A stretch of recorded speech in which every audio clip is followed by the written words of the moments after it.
2019년 가을이었습니다. 50대 중반의 한 여성분이 상담실을 찾아오셨습니다. 편의상 김선희 씨라고 부르겠습니다.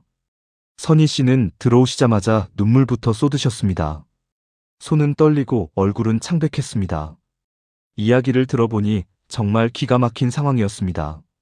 선희 씨는 30년 가까이 운영하던 작은 식당이 있었습니다. 지역에서 소문난 맛집으로 단골 손님도 많았고 두 자녀를 대학까지 보낼 수 있었던 것도 이 식당 덕분이었습니다.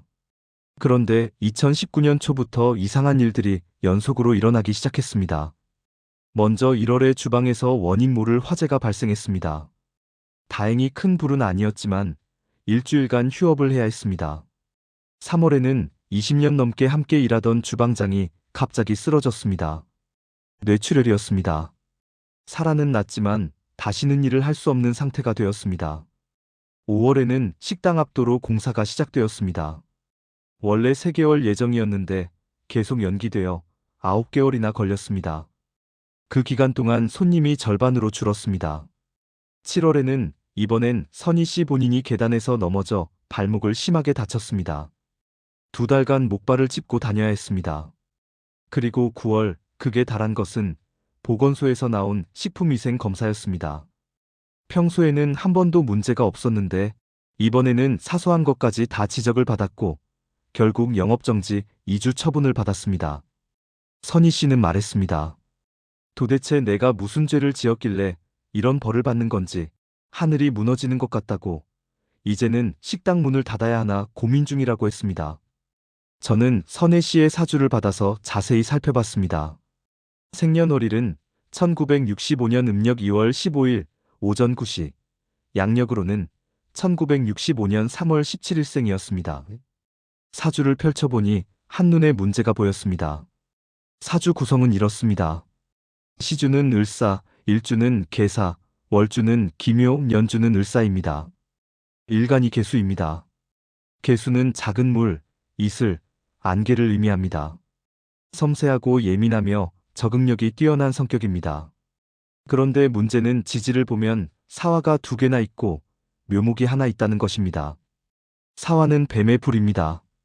계수 입장에서 사화는 극을 당하는 관계입니다. 물이 불을 만나면 증발해버립니다. 더구나 사화가 2개나 있으니 평생 화기운의 압박을 받으며 살아온 것입니다. 묘목은 토끼의 나무입니다. 나무가 있으면 물을 흡수하니 계수의 힘이 더욱 약해집니다. 이런 사주를 가진 분들은 대체로 화와 관련된 일을 조심해야 하고 스트레스를 많이 받으면 건강에 문제가 생기며 특정 시기에 집중적으로 어려움을 겪는 특징이 있습니다. 그럼 2019년이 어떤 해였는지 살펴봤습니다. 2019년은 기해년입니다. 돼지의 해이자 흙과 물의 해입니다. 해수는 큰 바다를 의미합니다. 일간 계수 입장에서는 강한 물의 동류가 온 것입니다. 이게 좋은 건가 나쁜 건가? 결론부터 말씀드리면 매우 위험한 시기였습니다. 왜냐하면 해수와 사화가 충돌하기 때문입니다. 수화충이라고 합니다. 물과 불이 정면으로 부딪히는 상황입니다. 선희 씨의 사주에는 사화가 2개나 있는데 2019년 해수가 이것들을 자극한 것입니다. 더구나 선희 씨는 1965년생으로 2019년은 55세였습니다. 55세는 대운이 바뀌는 시기였습니다. 기사대운에서 무진대운으로 넘어가는 과도기였습니다. 대운이 바뀌는 시기는 원래 불안정합니다. 거기에 해수와 사화의 충돌까지 겹친 것입니다. 그래서 저는 선희 씨에게 말했습니다. 지금 겪고 계신 일들이 우연이 아닙니다. 2019년은 선생님의 사주에서 가장 조심해야 할 해였습니다. 화재가 난 것도, 주방장이 쓰러진 것도, 본인이 다친 것도 모두 화기운과 물기운의 충돌에서 온 것입니다. 하지만 지금이 가장 어두운 시기이고 여기서 제대로 된 대책을 세우면 내년부터는 상황이 좋아질 것이라고 말씀드렸습니다. 선희 씨는 반신반의했지만 지푸라기라도 잡는 심정으로 제 말을 따르기로 했습니다. 저는 선희 씨에게 3가지를 당부했습니다. 첫 번째, 물기운을 보충하라. 계수일간에 사화가 2개나 있어서 물기운이 매우 약합니다. 이를 보충하기 위해서는 물과 관련된 것들을 가까이 해야 합니다. 구체적으로 이렇게 조언했습니다. 식당 입구에 작은 수족관을 놓으십시오. 물이 흐르는 소리가 나는 분수대도 좋습니다. 검은색 계열의 물건을 많이 사용하십시오. 검은색은 수기운을 상징합니다. 검은색 앞치마, 검은색 인테리어, 소품 등을 활용하십시오. 침실에는 파란색이나 검은색 커튼을 치십시오. 그리고 가능하면 자주 물가에 가십시오. 바다나 강, 계곡 등 물이 있는 곳에서 산책하고 명상하는 시간을 가지십시오. 두 번째, 화기운을 줄여라. 사화가 2개나 있어서 화기운이 너무 강합니다. 이를 줄이기 위한 노력이 필요합니다. 빨간색 옷이나 장신구는 당분간 피하십시오. 빨간색은 화기운을 더욱 강하게 만듭니다. 주방의 화기를 철저히 관리하십시오. 가스레인지 점검을 자주 하고 소화기를 여러 군데 비치하십시오. 그리고 감정을 다스리는 것이 중요합니다. 화기운이 강한 사주는 화를 내거나 흥분하면 그 기운이 더욱 강해져서 사고로 이어질 수 있습니다. 명상이나 절 참배 등 마음을 안정시키는 활동을 하십시오. 세 번째, 액마기 의식을 하라. 2019년의 흉운을 떨쳐내기 위해 전통적인 액마기 의식이 필요합니다. 먼저 절에 가서 삼재풀이를 하십시오. 비록 삼재 해당 띠는 아니지만 지금 겪고 있는 상황이 삼재와 비슷하므로 액을 막는 의식이 필요합니다. 집안 곳곳에 소금을 뿌리고 쑥으로 집안을 닦아내십시오. 식당도 마찬가지입니다. 영업을 마친 후 소금물로 바닥을 닦고 출입문에 부적을 붙이십시오. 그리고 사주에 맞는 방위를 찾아 그쪽에 중요한 것들을 배치하십시오. 선희 씨의 경우 북쪽이 가장 좋은 방위입니다. 북쪽은 수기운을 상징하기 때문입니다. 식당에서 가장 중요한 주방을 가능하면 북쪽에 배치하고 금고나 귀중품도 북쪽에 두십시오. 또한 2020년 경자년을 대비해야 한다고 했습니다. 2020년은 쥐의 해입니다. 자수의 해입니다. 자수도 강한 물기운입니다. 그리고 자수와 사화도 충돌합니다. 하지만 2019년 해수보다는 상황이 낫습니다. 왜냐하면 자수는 방향성이 있는 물이고 대운도 무진으로 바뀌어서 토기운이 들어오기 때문입니다. 토는 물과 불의 중재자 역할을 합니다. 그래서 2020년 초에는 약간의 어려움이 있을 수 있지만 봄이 지나면서 상황이 점점 좋아질 것이라고 미리 마음의 준비를 하라고 조언했습니다. 선희 씨는 제 조언을 하나하나 실천에 옮겼습니다.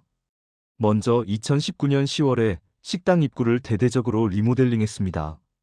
작은 수족관을 설치하고 입구 벽면을 검은색 계열로 바꿨습니다. 인테리어 소품도 모두 검은색이나 파란색으로 교체했습니다. 주방 쪽에는 소화기를 3개나 비치하고 가스 안전 점검을 전문 업체에 의뢰했습니다. 그리고 가까운 절에 가서 삼재풀이를 했습니다. 스님께 사정을 말씀드리고 특별 기도도 올렸습니다. 집에서는 매일 저녁 소금물로 바닥을 닦고 일주일에 한 번씩 쑥으로 집안을 정화했습니다. 식당 금고를 북쪽으로 옮기고 중요한 서류들도 북쪽 벽에 있는 캐비닛에 보관했습니다. 개인적으로는 빨간색 옷을 모두 정리하고 검은색과 파란색 옷을 새로 장만했습니다. 매주 일요일에는 근처 저수지에 가서 산책하고 명상하는 시간을 가졌습니다. 그리고 화를 다스리는 연습을 했습니다. 손님이 무리한 요구를 해도 참고 직원이 실수를 해도 차분하게 이야기하려고 노력했습니다. 결과는 놀라웠습니다. 11월부터 조금씩 달라지기 시작했습니다. 먼저 도로 공사가 갑자기 마무리되었습니다. 손님들이 다시 찾아오기 시작했습니다. 12월에는 리모델링한 식당이 지역 신문에 소개되었습니다. 물고기가 헤엄치는 수족관이 있는 독특한 식당이라고 사진까지 크게 실렸습니다. 이것을 보고 새로운 손님들이 많이 찾아왔습니다. 2020년 1월, 선희 씨가 다시 상담실을 찾아왔습니다. 얼굴이 완전히 달라져 있었습니다. 밝아지고 생기가 돌았습니다. 새해 인사도 하고 감사 인사도 하러 왔다고 했습니다. 이야기를 들어보니 12월 매출이 역대 최고를 기록했다고 합니다. 새로운 손님들 중에 단골이 많이 생겼고 특히 젊은 손님들이 SNS에 식당 사진을 올려서 더 많은 사람들이 찾아온다고 했습니다. 그리고 뜻밖의 좋은 일도 생겼습니다. 큰아들이 다니던 회사에서 승진을 했고 작은 딸이 좋은 사람을 만나 결혼을 약속했다고 합니다. 선희 씨는 눈물을 글썽이며 말했습니다. 작년 이맘때만 해도 정말 끝이라고 생각했는데 지금은 새로운 시작 같다고, 운명 법사님을 만난 것이 천운이었다고. 저는 말했습니다. 제가 한 것은 아무것도 없습니다. 선생님의 사주를 읽고 방향만 알려드렸을 뿐입니다. 실천은 모두 선생님이 하신 겁니다. 그리고 2020년도 조심하라고 당부했습니다. 특히 1월과 2월은 자수와 사화의 충돌이 있으니 방심하지 말고 계속 조심하라고 했습니다. 여러분, 이 사례에서 우리가 배울 수 있는 것은 무엇일까요? 첫째, 사주는 운명이 아니라 설명서입니다. 선희 씨의 2019년 고난은 사주에 이미 그 가능성이 써 있었습니다. 하지만 그것이 운명이라는 뜻은 아닙니다. 오히려 미리 알고 대비할 수 있다는 뜻입니다. 둘째, 작은 실천이 큰 변화를 만듭니다. 선희 씨가 한 일들을 보십시오. 수족관 놓기, 검은색 옷 입기, 명상하기, 모두 작은 일들입니다. 하지만 이런 작은 실천들이 모여서 큰 흐름을 바꿨습니다. 셋째, 마음가짐이 중요합니다. 선희 씨가 화를 다스리는 연습을 한 것, 이것이 매우 중요했습니다. 사주에 화기운이 강한 사람이 실제로도 화를 많이 내면 그 기운이 더욱 강해져서 사고로 이어집니다. 반대로 마음을 안정시키면 흉한 기운을 줄일 수 있습니다. 넷째, 때를 아는 것이 중요합니다. 2019년이 가장 어려운 해라는 것을 알았기에 선희 씨는 그 시기를 참고 견딜 수 있었습니다. 그리고 2020년부터 좋아진다는 것을 알았기에 희망을 잃지 않을 수 있었습니다. 마지막으로 여러분도 지금 어려운 시기를 겪고 계신가요? 혹시 나는 운이 없다고 생각하시나요? 그렇다면 한 번쯤 자신의 사주를 살펴보시기 바랍니다. 지금의 어려움이 어디서 오는지, 언제까지 계속될지, 어떻게 대처해야 할지 사주가 답을 줄 수 있습니다. 오늘은 실제 상담 사례를 바탕으로 사주가 어떻게 우리 삶의 문제를 해결하는 데 도움이 될 수 있는지 말씀드렸습니다. 다음 영상에서는 여러분의 사주를 직접 보는 방법에 대해 더 자세히 알려드리겠습니다. 오늘 영상이 도움이 되셨다면 좋아요와 구독 부탁드립니다. 그럼 다음 영상에서 뵙겠습니다. 감사합니다.